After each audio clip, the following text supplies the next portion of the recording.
જય મહાદેવ। આજે આપણે શિવના શ્રી મલ્લિકાર્જુનમ જ્યોતિર્લિંગની કથા સાંભળીએ। શ્રી મલ્લિકાર્જુન જ્યોતિર્લિંગ આંધ્રપ્રદેશના શૈલ પર્વત ઉપર આવેલું છે। ત્યાં ભગવાન શિવના 12 જ્યોતિર્લિંગમાંનું બીજું જીવંત જ્યોતિર્લિંગ આવેલું છે। દેશનું એકમાત્ર મંદિર છે જ્યાં જ્યોતિર્લિંગ અને શક્તિપીઠ એક સાથે છે। અહીં મલ્લિકા એટલે માતા પાર્વતી અને અર્જુન એટલે ભગવાન શિવ આમ એક જ જ્યોતિર્લિંગમાં અર્ધનારી નટેશ્વર બનીને જેમાં ભગવાન શિવની પણ જ્યોત છે અને માતા પાર્વતી બંનેની જ્યોતિ સમાયેલી છે। મલ્લિકાર્જુન જ્યોતિર્લિંગની કથા એ કાર્તિકેય સાથે જોડાયેલી છે।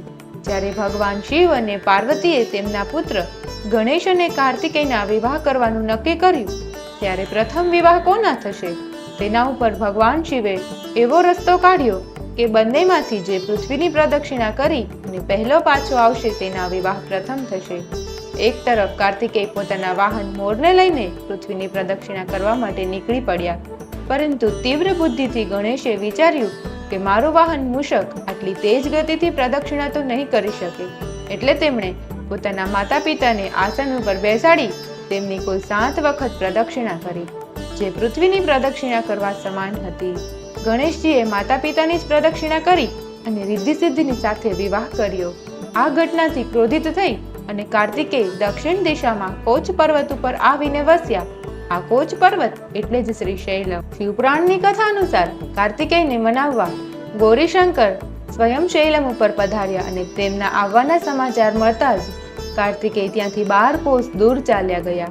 પછી દેવતાઓની પ્રાર્થનાથી શિવ અને પાર્વતી બંને મલ્લિકાર્જુન સ્વરૂપે અહીં વિદ્યમાન થયા, જ્યાં માતા સતીના શરીરના અવશેષ મળ્યા હતા। આથી અહીં શક્તિપીઠ પણ સ્થાપિત છે। બીજી કથા અનુસાર ભગવાન અને અર્જુન એ બંને વચ્ચે યુદ્ધ થયું હતું। અર્જુને કૌરવો સામે વિજય મેળવવા ઇન્દ્રકીલ પર્વત ઉપર જઈ તપ કરી ભગવાન શિવને પ્રસન્ન કર્યા। ત્યાં ભગવાન શિવે અર્જુનની પરીક્ષા કરી અને પછી શિવે વ્યક્તિ રૂપે પ્રગટ થયા અને શિવે અર્જુનને પાશુપતાસ્ત્ર આપ્યું।